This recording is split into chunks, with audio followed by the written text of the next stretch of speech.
Okay जी। तो आज का हमारा टॉपिक है money measurement concept. So money measurement concept क्या है?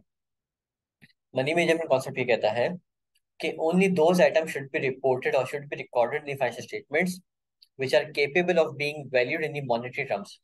जिसको आप करेंसी वैल्यू दे सको, मॉनेटरी टर्म्स में वैल्यू कर सको, सिर्फ वही आइटम्स फाइनेंशियल स्टेटमेंट से रिकॉर्ड हो सकते हैं। Non monetary non valuable items financial statements में रिकॉर्ड नहीं किए जा सकते, क्योंकि बड़ी लॉजिकल सी बात है। आप जो अकाउंटिंग एंट्री रिकॉर्ड करते हैं उसमें कोई ना कोई वैल्यू रिकॉर्ड करते हैं, रुपीज में, डॉलर्स में, या किसी भी चीज में, जो भी करेंसी आप फॉलो कर रहे हैं। तो जब उसकी कोई वैल्यू ही नहीं है तो आप किस अमाउंट से उसकी ट्रांजेक्शन को रिकॉर्ड करें? सो मनी मेजरमेंट कॉन्सेप्ट ये कहते हैं only those item which are capable of being reported in the money terms should be recorded in the financial statements, otherwise वो फाइनेंशियल स्टेटमेंट में रिकॉर्ड नहीं होंगे। बड़ा आसान सा कॉन्सेप्ट है, यहाँ लिख दिया। अब वो transaction which are not capable of being valued in the money terms cannot be recorded in the books of accounts। जो वैल्यू नहीं की जा सकती मॉनेटरी टर्म्स में, वो फाइनेंशियल स्टेटमेंट्स में रिकॉर्ड नहीं हो सकती। एग्जाम्पल याद रखें, जो भी क्वांटिटेटिव आइटम्स होंगे, जिनको जिनको आप क्वांटिफाई कर सकते हैं, जिनको आप वैल्यू कर सकते हैं in terms of any currency या इन टर्म्स ऑफ मनी, आप उसे तो रिकॉर्ड कर लेंगे। जैसे कि purchase of an asset example है, परचेज ऑफ एन एसेट या sale of an asset, payment of expenses, withdrawal of funds for personal use और withdrawal of funds for office use.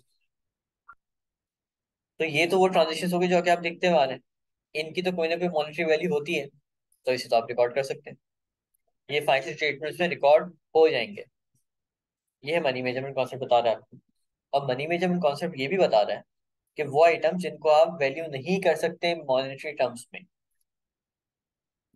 वो फिर फाइनेंशियल स्टेटमेंट रिकॉर्ड नहीं होंगे। जैसे कि example में लिखिए, क्वालिटी ऑफ वर्किंग कंडीशन। आपने मार्केट में जो है बहुत अपनी मार्केटिंग की कि हम जो एम्प्लॉयज को, स्टाफ को बहुत अच्छी कोई वर्किंग कंडीशंस प्रोवाइड करते हैं, हम एम्प्लॉयज का, बड़ा इंसानों का ख्याल रखते हैं, ह्यूमन राइट्स का ख्याल रखते हैं। आप क्या कर रहे हो? मार्केट कर रहे हो अपने प्रोडक्ट को और अपनी एक वैल्यू बता रहे हो कि आप हमारा प्रोडक्ट क्यों परचेज करें।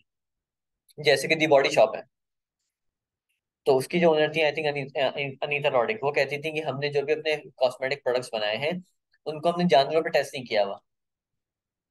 तो इस तरह से वो अट्रैक्ट करती थी मार्केट को कि भाई आप हमारे प्रोडक्ट्स परचेज करें, क्योंकि हम इसमें एनिमल राइट्स का ख्याल रखते हैं।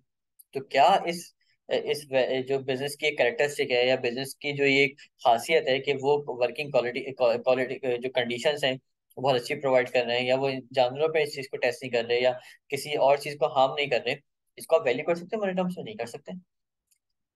आप कह रहे हो मेरे पास कोई वैल्यू, बहुत की मैनेजमेंट पर्सनल है, कोई आपके पास बहुत ही कोई चीता बंदा जो है ना आपके बिजनेस ऑर्गेनाइजेशन में बैठे काम कर रहा है, आपके पास जो लेबर वर्कफोर्स है बहुत स्किल्ड है, आपके जो कस्टमर्स हैं वो बहुत लॉयल हैं, जो आपके स्टाफ है आपसे बहुत लॉयल है, छोड़ के नहीं जाता, कस्टमर आपको छोड़ के नहीं जाता। मैनेजमेंट बहुत ही कोई पढ़े लिखे, बहुत ही कोई स्किलफुल, बहुत ही कोई क्वालिफाइड और एक्सपीरियंस लोग बैठे हुए हैं, इन सबको आप वैल्यू नहीं कर सकते। ये क्वालिटेटिव है मैटर सारे। अब जब आप इनको वैल्यू ही नहीं कर सकते, तो ये फाइनेंशियल स्टेटमेंट कहीं पे रिकॉर्ड भी नहीं हो सकते। बात हम मनी मेजरमेंट कॉन्सेप्ट की कर रहे थे। मनी मेजरमेंट कॉन्सेप्ट में कहा था only those item which are capable of being valued in the monetary terms can be recorded in the financial statements. जिसकी मैंने आपको एग्जांपल दी, ये वो आइटम्स हैं जो कि वैल्यू किए जा सकते हैं फाइनेंशियल स्टेटमेंट्स में, इनको हम रिकॉर्ड कर देंगे, इनको आप मॉनेटरी वैल्यू में वैल्यू कर सकते हो। ये वाले जो आइटम्स हैं, ये क्वालिटेटिव आइटम्स, इनको आप कोई भी मॉनेटरी वैल्यू असाइन ही नहीं कर सकते। जब आप इनको मॉनेटरी वैल्यू असाइन नहीं कर सकते, तो आप इसको फाइनेंशियल स्टेटमेंट से रिकॉर्ड भी नहीं कर सकते। मुझे बताया ना, आप किस वैल्यू से रिकॉर्ड करेंगे जब कोई इसकी वैल्यूएशन ही नहीं हो पा रही। तो ये कॉन्सेप्ट था मनी मेजरमेंट कॉन्सेप्ट का, जो कि समझना बहुत जरूरी था। और फिर नेक्स्ट टॉपिक हम देखते हैं नेक्स्ट लेक्चर। Thank you.